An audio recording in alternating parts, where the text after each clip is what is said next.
É momento canônico na vida de qualquer amante da natureza quando o serzinho vai fazer uma trilha, come qualquer frutinha aí que parece ser inofensiva na mata e depois caga mole por 3 dias. Tu acha que eu tô inventando, né? Mas quantas vezes eu vi gente comendo planta que nem sabia o nome e às vezes inclusive só pra impressionar umas pessoas aí do seu grupinho, viu? Não do seu que tá me assistindo, mas do seu grupinho dele, acho que vocês entenderam. E isso é perigosíssimo, tá, pessoal? Nunca faça isso, pelo amor de já. Agora, convenhamos que essa pessoa que realiza essa prática naturista de comer frutinhas em qualquer pedaço de mato que ela encontra por aí, já meio que espera que se tenha algum tipo de desarranjinho intestinal uma hora ou outra. Agora, tu já imaginou ir parar num hospital por comer um caju ou uma carambola, sei lá, coisa que você compra em qualquer supermercado por aí? Bom, meu nome é Rafael Luiz Mateus, eu sou engenheiro florestal e seja bem-vindo ou bem-vinda ao Guia da Floresta. E se liga só que hoje a gente vai falar sobre umas frutas aí super comuns, mas que em algumas situações elas podem ser muito perigosas, tá? E às vezes até fatais. Mas se tem um troço que não faz mal nenhum, tá? É já dar like agora no começo do vídeo para mostrar para mim e para a plataforma que você quer mais vídeos de plantas e florestas chegando até você. Sem mais churumelas. Número 5. Caju. Não tem coisa mais assustadora que a assadura de castanha de caju. Tem umas imagens aí que eu nem posso colocar aqui, senão o YouTube derruba o vídeo na hora. Olha, gente, eu consegui abrir. Olha a castanha aqui. Vou comer assim. Normal. Igualzinho castanha que a gente compra mesmo.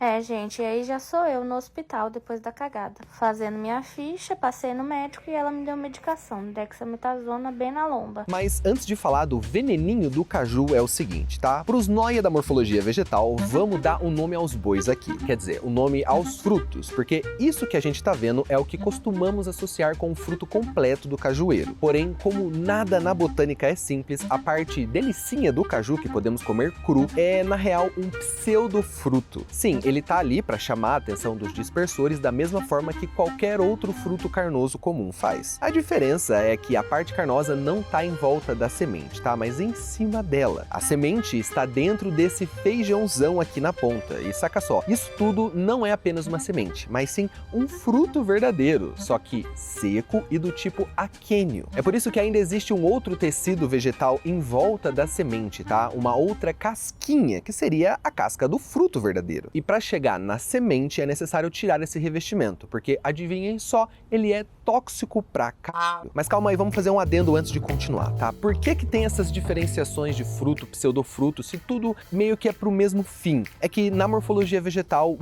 tanto na vegetal quanto animal, tudo depende de onde esse tecido foi originado, tá? O que tá por fora, o que tá por dentro, da onde que ele veio e como se desenvolveu. Então, às vezes a gente vê pronto, parece exatamente a mesma coisa que um fruto de uma outra espécie, só que quando a gente vai ver os tecidos vegetais que originaram aquelas coisas que a gente está vendo ali, ou o momento que eles foram originados, tudo isso varia e que não caracteriza-se como um fruto verdadeiro, tá? E isso ocorre para várias outras coisas. Tem planta aí que a gente olha folha que não é folha, flor que não é flor, e por aí vai. Enfim, isso daí é nóia de morfologia, vocês podem chamar de fruto aí quando vocês for comer no mercado, não precisa ficar se ligando com essa história de pseudo, fruto ou fruto. Mas vamos continuar. A casca que reveste a castanha do caju é rica em urushiol, uma substância que causa uma alergia violenta na pele. E quando eu digo violenta, eu não tô brincando não, tá? O simples manuseio das sementes já pode zoar muito a pele das mãos e dos braços. Agora, imagina um Enzo de apartamento que tomou suquinho de caju e comeu castanha a vida inteira, mas nunca pegou um bendito fruto nas mãos. O que você acha que esse serzinho vai fazer na primeira vez que ele for comer um caju de verdade? É lógico que ele vai roer o caroço. E daí, mano, reza pra não precisar ir parar no hospital, tá? Tomar injeção na raba, porque se nos braços e nas mãos o urushiol já estraga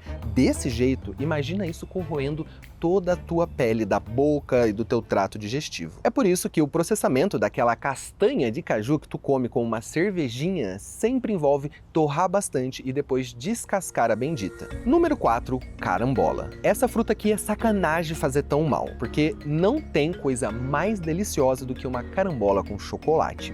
Puta que pariu! Só que assim, diferentemente do caju que faz mal se você não o processar direito, a carambola só faz mal se o organismo da pessoa apresentar uma peculiaridade relativamente comum entre os brasileiros, então não é tanto ali uma peculiaridade, que é problemas nos rins. Então, sabe aquele tio ou aquela tia que chega a ter o branco do zóio aqui meio amarelo? Então, esse povo não pode nem chegar perto da carambola, tá? Porque apesar dela ter oxalato de cálcio, que é uma substância ali que já sobrecarrega os rins, o pior efeito da combinação de rins fracos com essa fruta é a má filtragem de uma toxina chamada caramboxina. Agora foi, porque até agora eu tava falando caramboxina, mas enfim. Essa é uma neurotoxina, ou seja, ela afeta o sistema nervoso central. Daí, se o rim da pessoa não tá funcionando muito bem, essa toxina vai passar pelo filtro e vai chegar no cérebro. Geralmente, os primeiros efeitos de intoxicação por carambola são soluços, tonturas, confusão mental, mas que podem se agravar, tá? Levando até a convulsões, coma e óbito.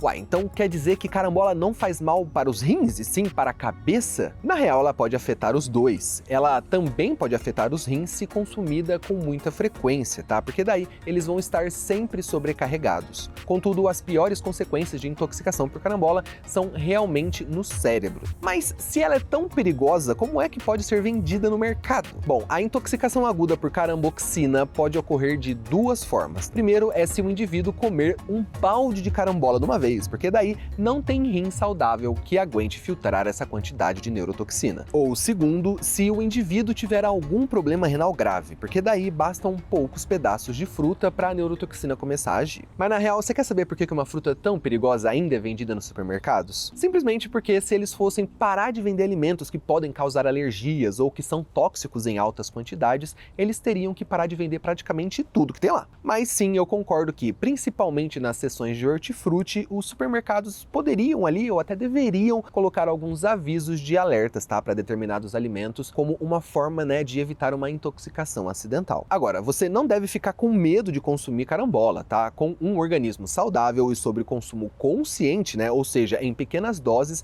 a carambola é inofensiva. Número 3, pequi. Essa aqui é clássica, tá? E eu tenho certeza que alguns já imaginavam estar nessa lista. Uma hora uma planta é tóxica se você não torrar e descascar. A outra tem neurotoxinas que em excesso podem derreter a tua cuca. Já o pequi não tem exatamente uma substância que vai te fazer mal, mas sim uma estrutura física. É algo tão filho da p... que com certeza que em alguma língua indígena, pequi deve significar pegadinha do capeta. Se tu for do Goiás ou das áreas de cerrado típico, provavelmente você já comeu galinhada com pequi, tá? Que sem zoeira deveria se tornar aí um patrimônio cultural gastronômico brasileiro de tão gostoso. Agora, para quem nunca comeu esse prato, né, fica ali com um cheiro maravilhoso de fruta, além de trazer uma cor amarelada bem apetitosa ao prato. Normalmente, o pequi ele é preparado em lascas, tá? Tanto nessa receita quanto em várias outras. Até em conservas é mais comum a gente encontrar ele em lascas. Tipo, eu já vi pratos que levam um fruto inteiro, mas se for feito para pessoas que não conhecem o fruto, sempre vai gerar acidentes seríssimos com ele. Isso porque o interior desse fruto delicioso guarda a estrutura do capeta que eu disse agora há pouco. No meio do pequi, envolto numa polpa mesmo, ali bem gostosa, existem milhões de microagulhas prontinhas para enfiar na tua gengiba, na tua língua e no céu da tua boca e por aí vai. E sim, você não ouviu errado. O pequi é como se fosse um ouriço recoberto por uma casquinha gostosa. Dessa forma, as consequências, né, de morder o pequi podem ser tão graves quanto a vontade que você tava quando tu deu aquela mordida. Se tu for calango velho do cerrado, você até consegue roer aquele caroço, porque você sabe a hora de parar. Mas se tu lançar aquela dentada, as consequências podem ser gravíssimas e muitos casos vão até parar no hospital para que a boca da pessoa seja limpa de espinhos. Eu acho que eu tô com a boca suja de baba. É por isso que em restaurantes mais tradicionais que servem pratos com pequi, você até pode ver o fruto inteiro, né? Porque a galera dali sabe que para comer o fruto tem que ser roendinho e bem aos pouquinhos, tá? Eu comi esse negócio, a minha língua tá cheia de espinho. Amigo, o que é isso? Ixi, você entendeu? Foi. A minha língua tá cheia de espinho. É pequito? Eu não sabia. Amigo, isso é um ouriço, não? Tá cheio de espinho. Tá? Mas eu, ok. E agora? Eu tiro em casa com a pia, certo? Não, você tem que entender isso, pô. Com o médico? É, mas É sério? Tudo Amigo, como é que a gente não conhecia essa fruta? Não, eu conheci, eu fui roer, só que eu não sabia que a bicha chegava no cabo e tinha espinho, né?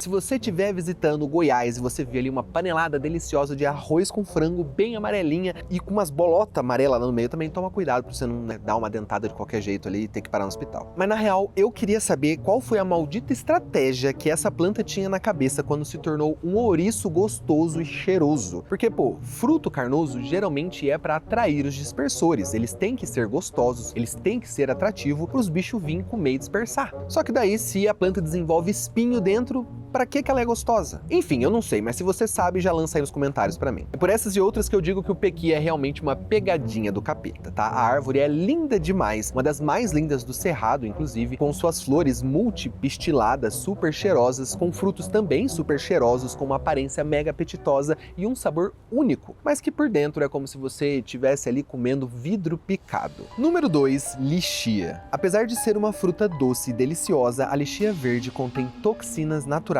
que podem causar uma condição grave conhecida como encefalopatia tóxica. Toxinas como a hipoglicina A podem reduzir drasticamente os níveis de glicose no sangue, tá? Principalmente em crianças e idosos e pessoas desnutridas no geral. Casos graves já foram relatados em algumas regiões da Índia, onde o consumo excessivo de lixias não maduras levou a surto de mortes infantis. E como evitar problemas com essa fruta? Certifique-se de consumir apenas lixias bem madurinhas com a casca bem vermelha intacta. Evite comê-las em excesso e de estômago vazio, especialmente se você estiver em jejum por muito tempo. Para crianças, o consumo deve ser supervisionado e em quantidades moderadas. E aí eu volto a pensar aqui novamente, como que pode uma fruta desenvolver uma toxina enquanto ela está crescendo? Isso também não atrapalharia a dispersão das suas sementes? Porque, pô, nenhum animal vai querer dispersar sementes que toda vez que ele vai lá e come, ele começa a cagar mole. Acontece que a toxina presente nos frutos verdes é um mecanismo de defesa natural da planta contra predadores. Essa é uma defesa programada para estar ativa apenas na fase de crescimento dos frutos e amadurecimento das sementes. É a planta mostrando que tu pode até comer os seus frutos, mas espera as sementes madurarem para elas poderem germinar. Ou seja, intoxicar o dispersor enquanto a semente não estiver pronta é a forma que a planta encontrou para otimizar e aumentar a sobrevivência dos seus descendentes. Por essa mesma razão que você não precisa ficar com medo de comer a lixia madura. É normal ficar com receio porque quem garante que deu tempo de madurar o suficiente para limpar todas as toxinas? Mas assim, desde que você não coma muito verde, tá tudo bem. De preferência, só coma quando ela estiver bem vermelhinha, escurinha e muito molinha. E fica sussa porque de nada vale para a planta te intoxicar agora que as sementes já estão prontas para germinar. Nesse momento, a planta quer que seus frutos sejam o mais deliciosos, saudáveis e seguros possíveis para que seus dispersores sempre voltem querendo mais. Obviamente, não consumir em altas doses, tá? Mas isso serve para qualquer fruta que a gente encontra por aí. Número 1, maracujá. Ah não, já basta as outras frutas nessa lista, agora você vai querer me botar medo no maracujá?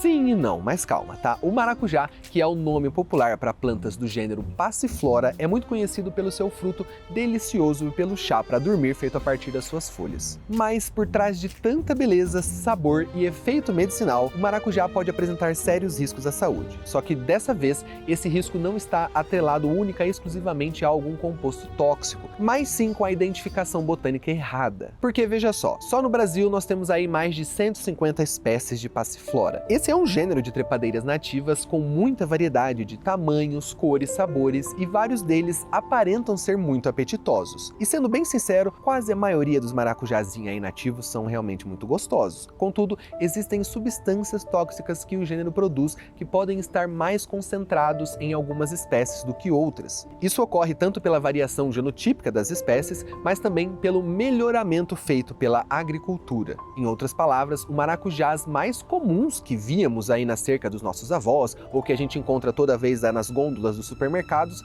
são bem seguros para o consumo. Esses maracujás geralmente são de espécies que foram domesticadas já há séculos atrás e que artificialmente foram melhorados para terem a menor quantidade de toxinas e a maior quantidade e qualidade de polpa. Agora, se você for dar um peão em qualquer florestinha do nosso Brasil, é bem provável encontrar uma ou outra espécie nativa de maracujazinho, que na maioria das vezes, apesar de serem bem pequenininhos, aparentam ser apetitosos, mas que podem ter uma concentração maior do que o saudável desses compostos tóxicos. Isso até me dói um pouco de falar, porque no início da minha faculdade eu vivia experimentando tudo quanto era maracujazinho que eu encontrava. Por sorte, eu nunca tive um problema de intoxicação, mas foi um risco totalmente desnecessário que eu passei. Tá, mas qual a bendita substância tóxica que tem no maracujá? Nada mais, nada menos que glicosídeos cianogênicos, que podem liberar ácido cianídrico. Sabe o cianureto? Aquele veneninho bem famoso, que inclusive tá mais famoso agora por conta dos acontecimentos com o bolo. Não era arsênico, né? Eu tô viajando. Sabe o cianureto? Aquele veneninho bem famoso? Então, ele mesmo. E novamente, a maior parte da concentração dessas substâncias está nos frutos verdes e nas partes não comestíveis, justamente por terem uma função de defesa contra predadores. Ou seja, nada de ficar comendo maracujazinho nativo sem saber a espécie,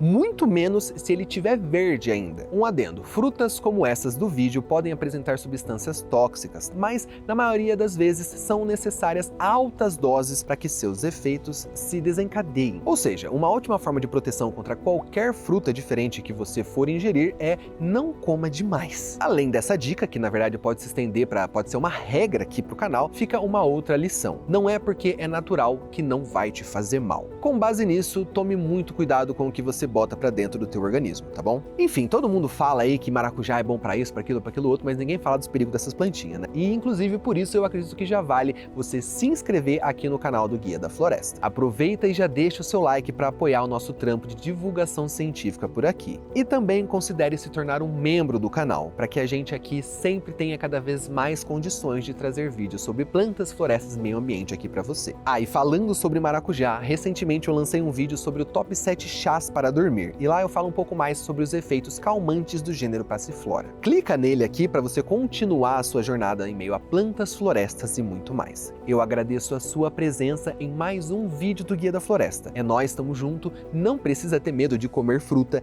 desde que em moderação. Valeu e falou!